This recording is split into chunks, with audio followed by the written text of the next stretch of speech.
मेरे प्रिय छात्रों, आप सभी को मेरा प्यार भरा नमस्कार। आप बिल्कुल स्वस्थ होंगे, व्यस्त होंगे, मस्त होंगे और अपनी पढ़ाई में लगे होंगे, मैं उम्मीद करता हूँ। आज बहुत दिनों के बाद जो है आप सबके बीच आने का अवसर प्राप्त हुआ।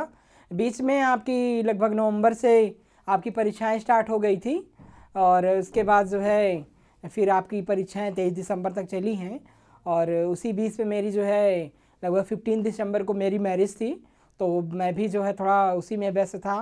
और सबके साथ होता है, हंसो मत।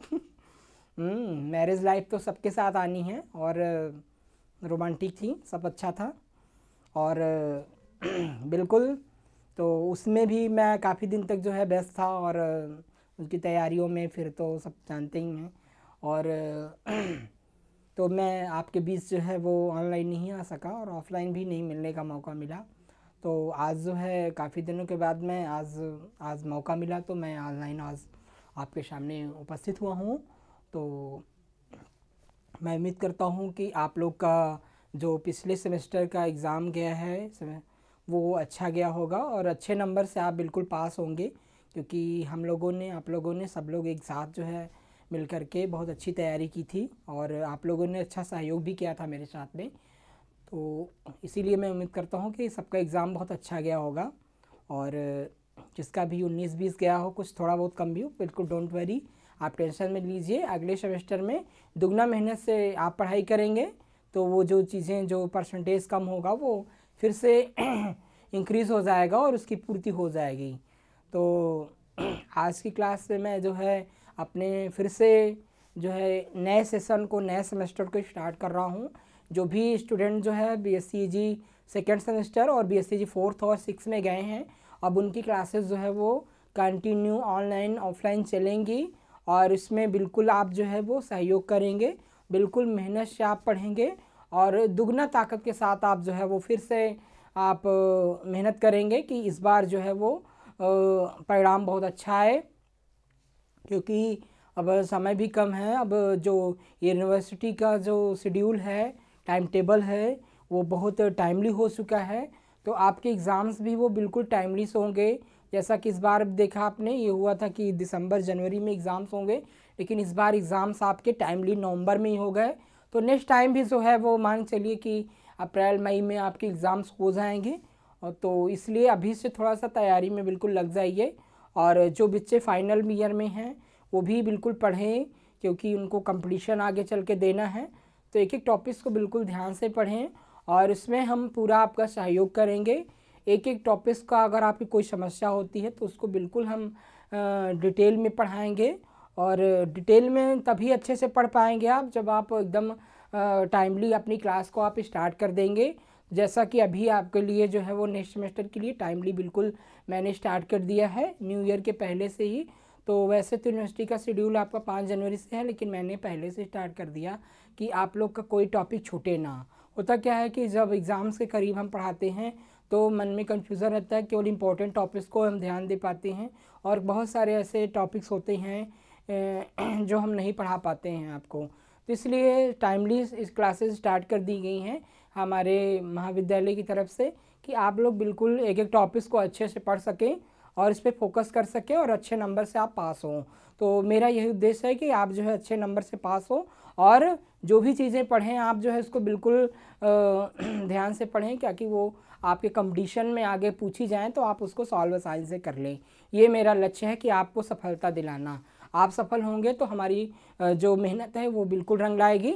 और इसके साथ जो है वो बिल्कुल हेजिटेशन दूर करिए, बिल्कुल निगेटिव एनर्जी जो आपके शरीर में है उसको बिल्कुल दूर करिए, पॉजिटिव ऊर्जा का संचार करिए और बिल्कुल दुगने ढंग से रोमांटिक तरीके से, एंजॉय के तरीके से बिल्कुल आप पढ़िए।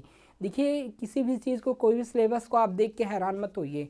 कई बच्चे मेरे पास फ़ोन किए कि सर इस बार तो इंटरमोलॉजी का सिलेबस बहुत बड़ा है, प्लांट पैथोलॉजी में कुछ समझ में नहीं आ रहा है, कैसे पास होंगे। तो उसको पूरा बोझ की तरीके से मत पढ़िए, उसको रोमांटिक तरीके से पढ़िए। उसमें से जो इम्पोर्टेंट टॉपिक्स है उसको पढ़िए, जो आपके जो है वो उसको कई भागों में पार्ट में बांट करके पढ़िए, तब आप अच्छे से पढ़ पाएंगे। और बिल्कुल आपकी जो समस्या होती है आप बिल्कुल मुझसे पूछिए, निश्चिंत होकर पूछिए। हम उसको पूरा डिटेल में एक पार्ट वाइज बांट करके पढ़ाते हैं, एक एक टॉपिक्स का अलग अलग हम नोट्स बना के पढ़ाते हैं, ताकि वो आपको भारीपन ना लगे। बिल्कुल भारीपन मत महसूस करिए और बिल्कुल रोमांटिक ढंग से समझने का प्रयास करिए, एंजॉयमेंट लेते हुए उसको पढ़िए। ऑनलाइन ऑफलाइन जो भी मिले, जो भी आपके पास किताबें उपलब्ध हों उसको देख करके, ऑनलाइन ऑफलाइन की मदद से। और कोई चीज़ मान लीजिए कोई समस्या होती है तो आप पर्सनली मुझसे आप पूछ सकते हैं। तो इस तरीके से आप तैयारी करेंगे जब, तो आप बिल्कुल अच्छे से सफलता को प्राप्त कर सकते हैं, ठीक है। और कहीं ना कहीं आप सक्सेस हो जाएंगे, मेरी ये उम्मीद है। और आज जो है मैं बीएससी एजी जो हमारे सेकेंड सेमेस्टर के स्टूडेंट हैं उनका एक जो सब्जेक्ट है फंडामेंटल ऑफ एंटोमोलॉजी फर्स्ट, वो मैं पढ़ाऊंगा। तो जैसा कि स्क्रीन पे आप लोग देख पा रहे होंगे कि आपका जो सब्जेक्ट है वो फंडामेंटल्स ऑफ एंटोमोलॉजी फर्स्ट। तो ये जो है वो फंडामेंटल ऑफ एंटोमोलॉजी फर्स्ट और फंडामेंटल ऑफ एंटोमोलॉजी सेकेंड, ये दो पार्ट में जो है वो डिवाइड कर दिया गया है न्यू एजुकेशन पॉलिसी 2020 में।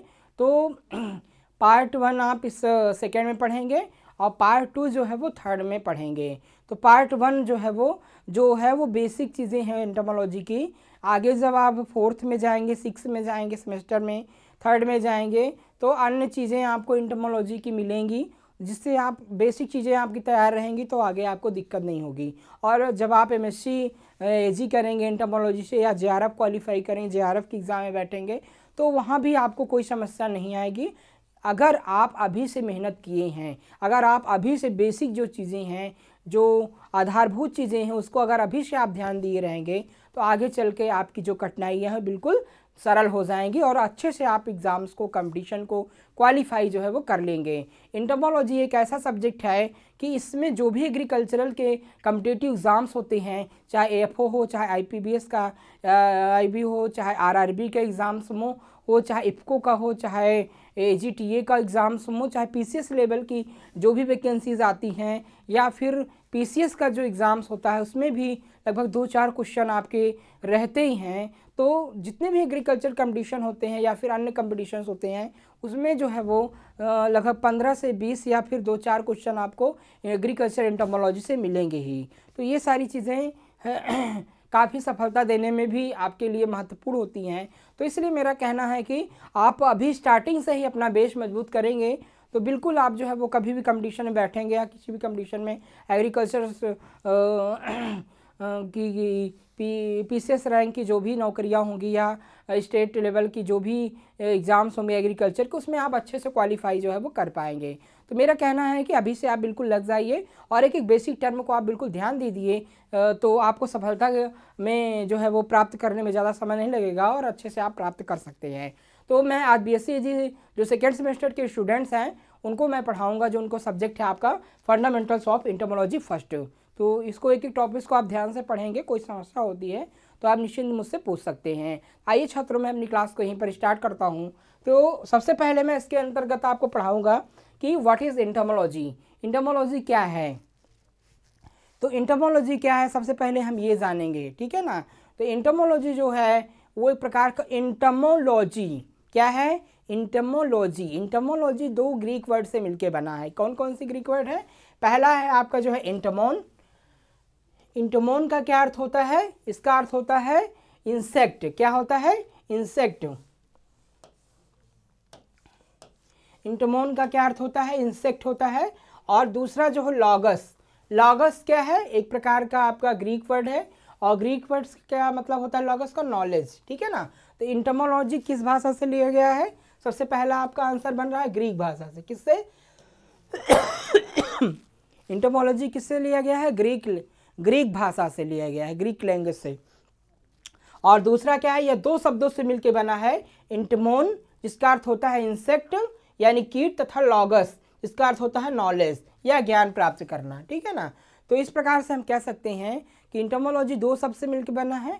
एंटोमोन जिसका अर्थ होता है जो है इंसेक्ट और दूसरा जो है वो लॉगस जिसका अर्थ होता है आपका जो है वो नॉलेज या ज्ञान प्राप्त करना या अध्ययन करना, ठीक है ना। तो एक प्रकार से ऐसी डिफिनेशन दे सकते हैं, एंटोमोलॉजी 2 शब्दों से मिलकर बना है। पहला एंटोमोन जिसका अर्थ होता है इंसेक्ट, दूसरा होता है लॉगस इसका होता है नॉलेज या ज्ञान प्राप्त करना या अध्ययन करना।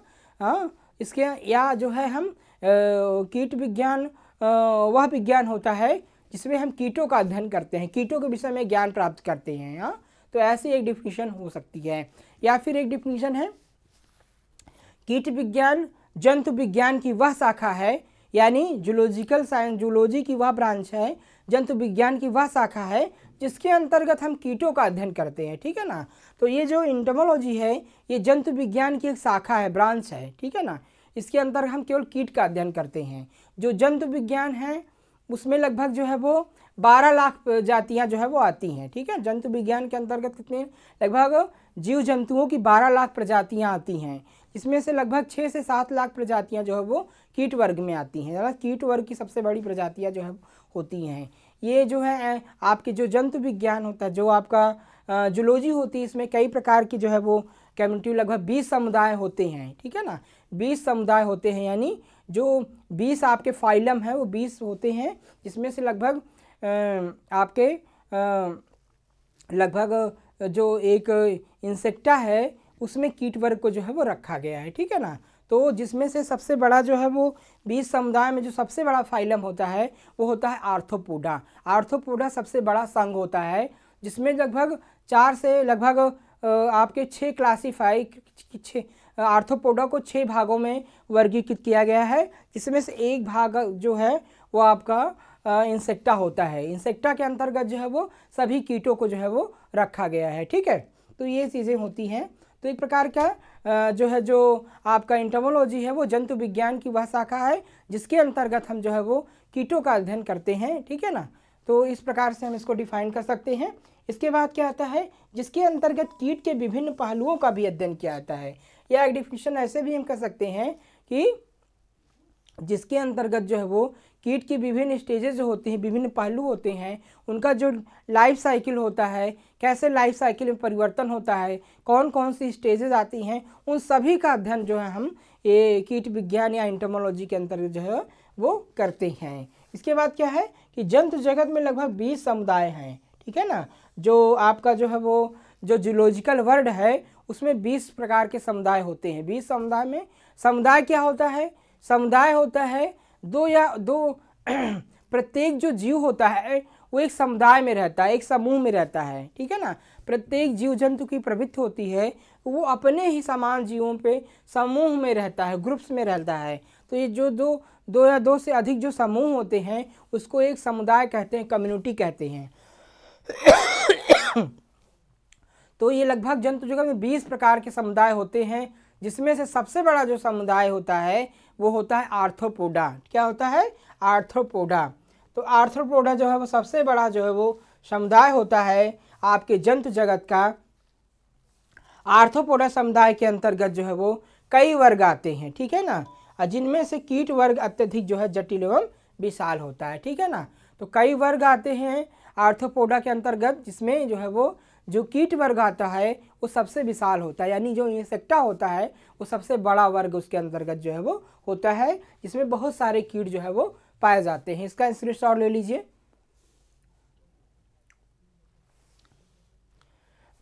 इसके बाद ऐसा अनुमान लगाया गया है कि विश्व में समस्त जंतुओं की लगभग 12 लाख जातियां होती हैं, और जिसमें से लगभग 6 से 7 लाख जातियां केवल कीट वर्ग के अंतर्गत आती हैं। ठीक है ना। तो जंतु जगत में लगभग 12 लाख जो है जातियां प्रजातियां पाई जाती हैं, इसमें से लगभग 6 से 7 लाख जो है वो कीट वर्ग के अंतर्गत आती हैं। ठीक है ना। तो जो भी आपका जूलॉजिकल वर्ड होता है लगभग उसमें 20 समुदाय पाए जाते हैं, और 20 समुदाय में सबसे बड़ा जो समुदाय होता है उसका नाम होता है आर्थ्रोपोडा। ठीक है। एक चीज़ और बता रहा हूँ, किसी भी व्यक्ति की पहचान किससे होती है, उसके परिवार से होती है, उसके जाति धर्म से होती है। ठीक है ना। तो उसी प्रकार से जो है वो आर्थ्रोपोडा क्या है, एक उसका परिवार है, संघ है, जिससे कीट की जो है वो पहचान की जाती है, जीव की पहचान की जाती है, जंतु की पहचान की जाती है। तो ये एक प्रकार का जो है वो एनिलीडा जो ग्रुप है आपका जो समुदाय है उससे मिलजुल करके ये आर्थ्रोपोडा जो है वो बना हुआ है।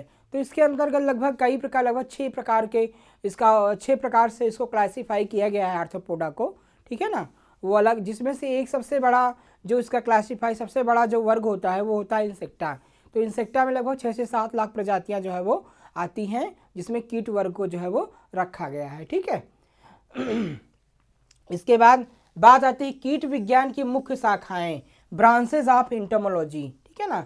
तो कीट विज्ञान की हम अभी तक क्या बात कर रहे थे, एंटोमोलॉजी को हमने डिफाइन किया। अब इसके बाद बात है कि ब्रांचेस कौन कौन सी हैं, कौन कौन सी प्रमुख शाखाएं हैं, अब उसकी हम बात करेंगे। तो कई इसकी अलग अलग जो है वो शाखाएं हैं जिसकी मैं बात करूंगा। तो सबसे पहली जो शाखा है वो है मॉर्फोलॉजी। क्या है? मॉर्फोलॉजी या आकारिकी। ठीक है ना। तो आकारिकी क्या है? मॉर्फोलॉजी या आकारिकी। मॉर्फोलॉजी वह विज्ञान होता है जिसमें कीटों की शारीरिक रचना का अध्ययन करते हैं, उसकी बनावट का अध्ययन करते हैं। ठीक है ना।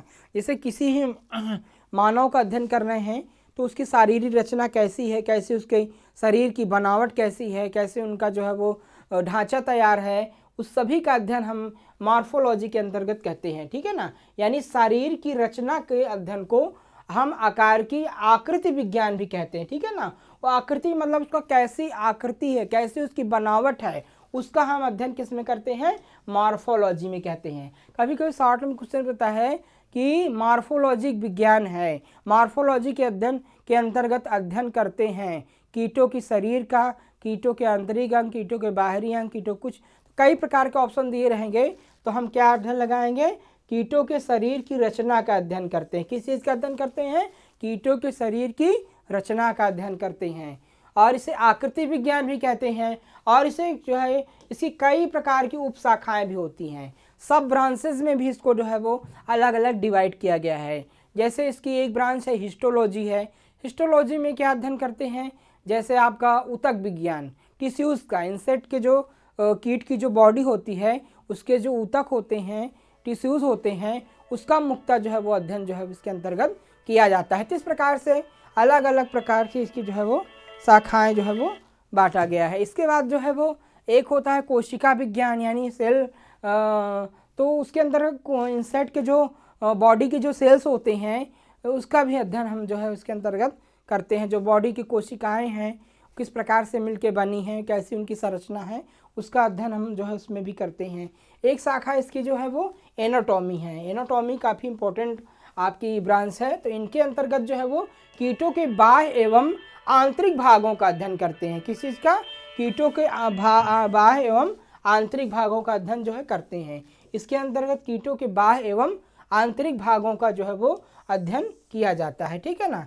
तो एनाटॉमी के अंतर्गत जो है वो कीटों के बाह्य एवं आंतरिक अंग जो होते हैं, जो उनकी बनावट होती है, उसका अध्ययन हम करते हैं एनाटॉमी के अंतर्गत। ये भी काफ़ी आपका जो है वो इम्पोर्टेंट टॉपिक है। इसके बाद जो है जो अगला है वो भ्रूणकी या भ्रूण विज्ञान, एम्ब्रियोलॉजी। इसके अंतर्गत जो है वो अंडे में भ्रूण का बनना तथा उससे वयस्क बनने का अध्ययन जो है वो किया जाता है। ठीक है ना।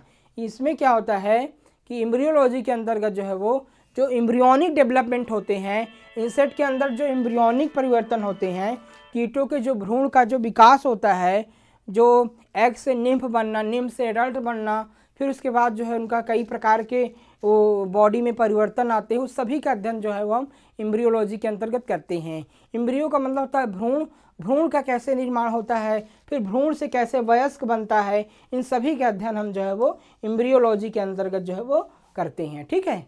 तो ये चीज़ हो गया आपका, ये दो ब्रांचेस हो गई। तीसरी जो इसकी ब्रांचेस है वो है फिजियोलॉजी। फिजियोलॉजी का मतलब क्या होता है? कारकी। कारकी या दैहिकी किसको कहते हैं? शरीर के विभिन्न अंगों के कार्य तथा कोशिकाओं एवं तंतुओं की कार्य विधियों का अध्ययन इसके अंतर्गत जो है वो किया जाता है।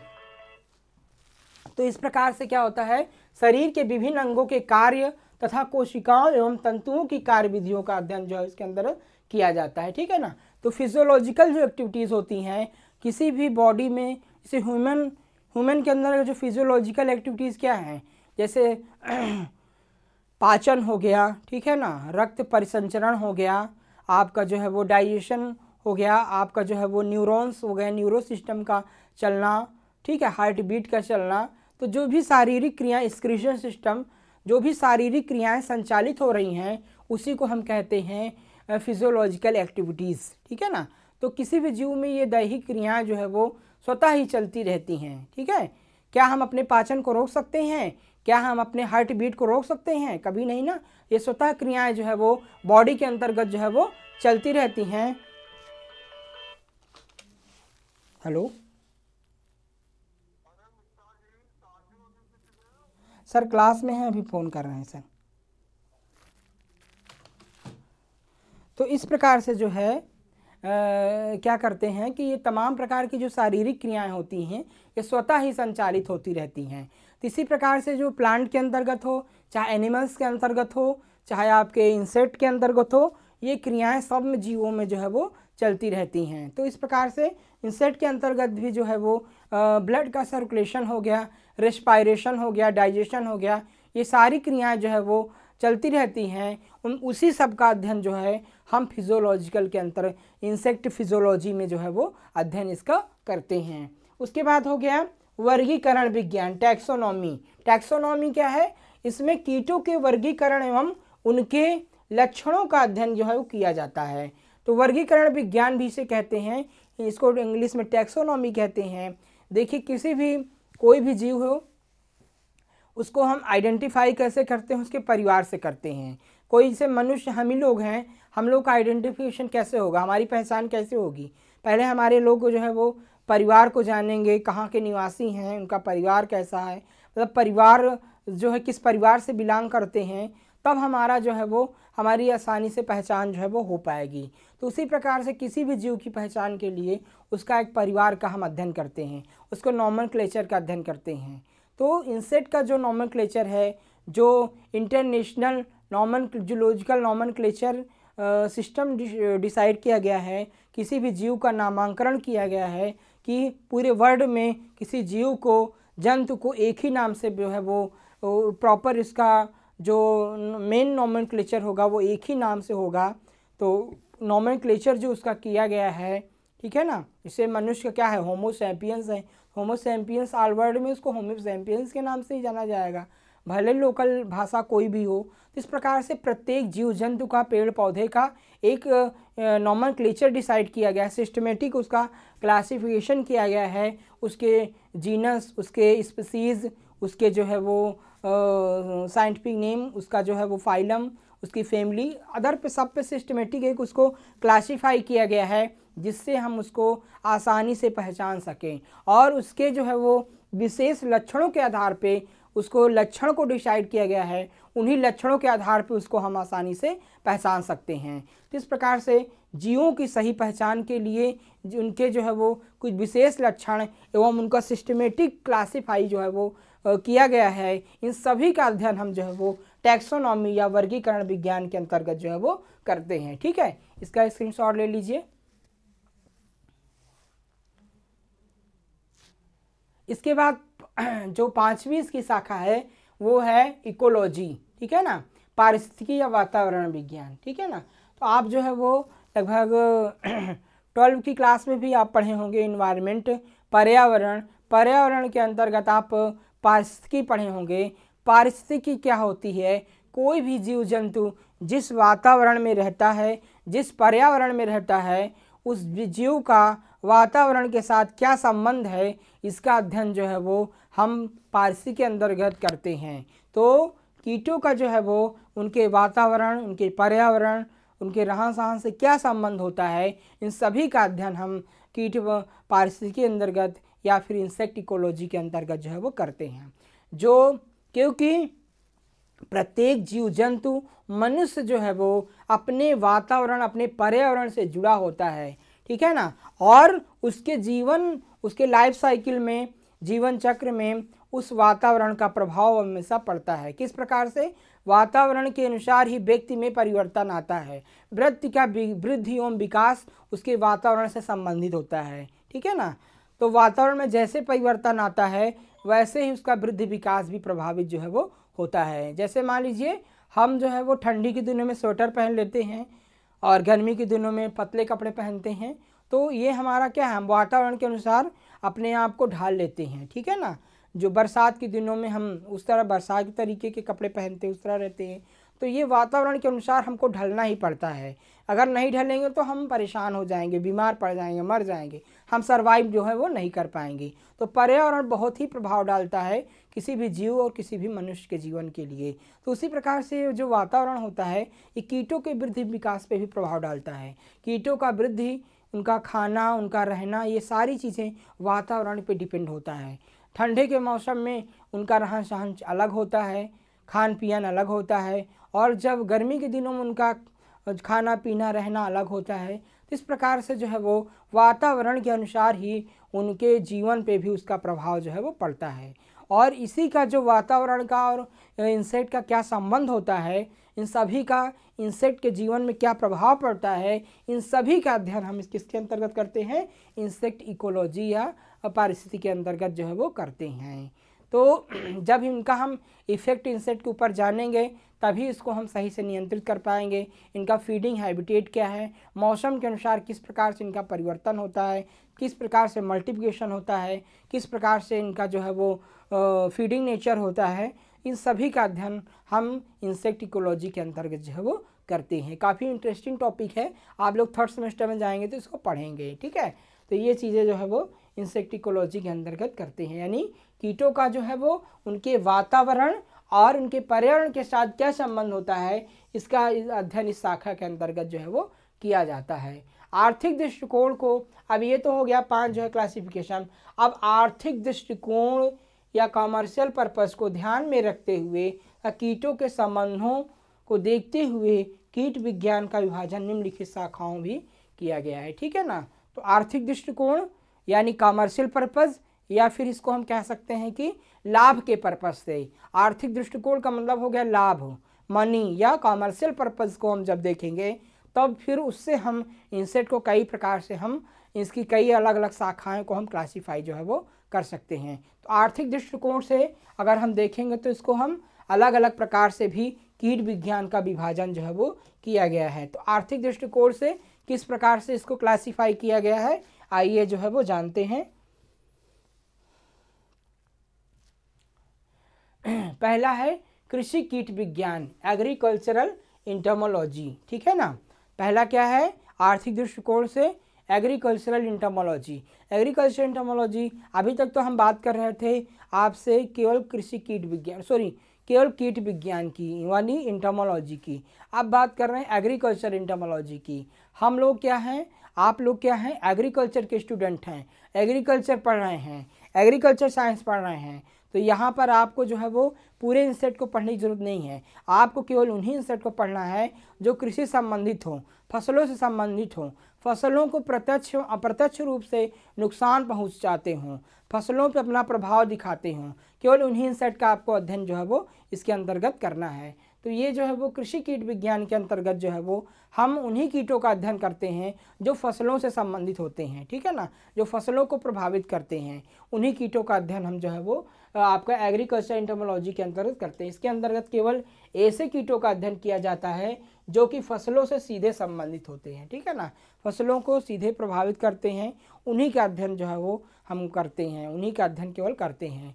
तो हम जो भी एग्रीकल्चर इंटमोलॉजी पढ़ेंगे, ठीक है, BSc agriculture, MSc agriculture, only हम क्या पढ़ेंगे, हम एग्रीकल्चर इंटमोलॉजी पढ़ेंगे। जो फसल से संबंधित कीट होंगे उन्हीं का केवल अध्ययन करेंगे, ठीक है, बाकी अन्य कीटों से विशेष इसमें कोई मतलब नहीं रहेगा।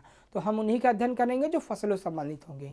अब इसके बाद बात आती है चिकित्सा कीट विज्ञान। चिकित्सा कीट विज्ञान क्या कहते हैं, मेडिकल इंटमोलॉजी। मनुष्य को कई प्रकार की बीमारियों को फैलाने वाले कीटों का अध्ययन इस शाखा के अंतर्गत किया जाता है।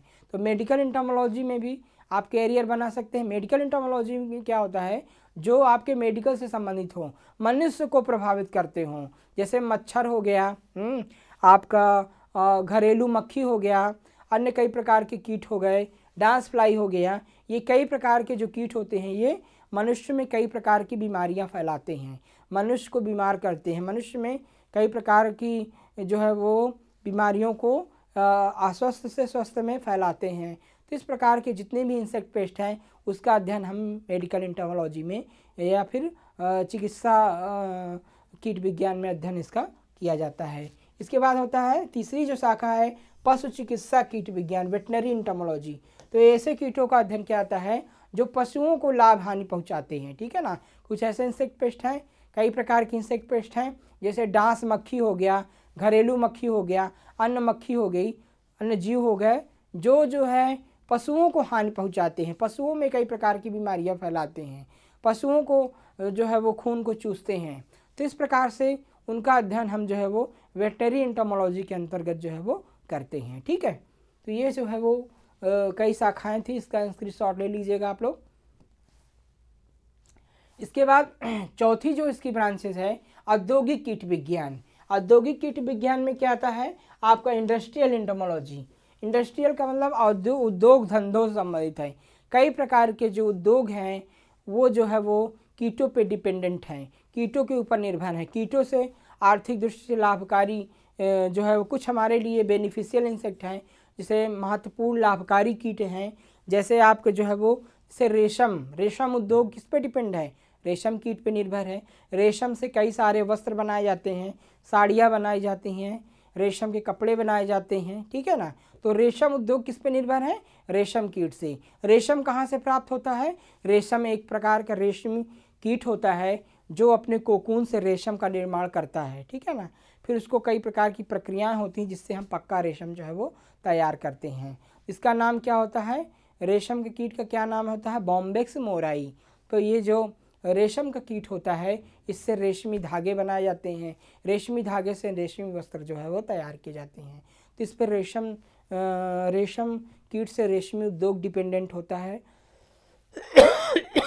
और उससे राष्ट्रीय आय की जो है वो प्राप्त होती है। इसी प्रकार मधुमक्खी हो गया, मधुमक्खियों से क्या प्राप्त होता है, शहद प्राप्त होता है, जिससे मधुमक्खी उद्योग का रेशम उद्योग का शहद उद्योग चलता है।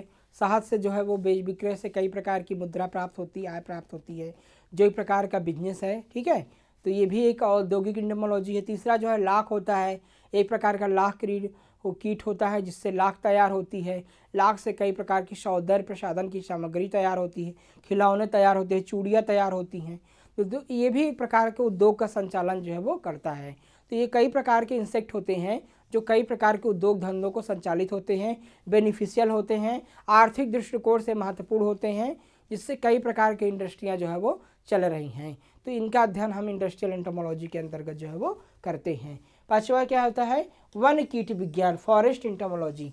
फॉरेस्ट एंटोमोलॉजी में क्या होता है, कई प्रकार के ऐसे इंसेक्ट होते हैं जो फॉरेस्ट को प्रभावित करते हैं, वन क्षेत्र को प्रभावित करते हैं, ठीक है ना। वनों में जो प्रभाव अपना डालते हैं, वनों को प्रभावित करते हैं, उन सभी कीटों का अध्ययन हम क्या करते हैं, फॉरेस्ट एंटोमोलॉजी के अंतर्गत जो है वो करते हैं, ठीक है ना।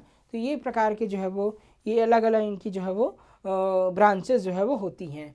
इसका स्क्रीनशॉट ले लीजिएगा आप लोग। इसके बाद छठवा जो है वो पैलियो एंटोमोलॉजी या पूरा कीट विज्ञान होती है।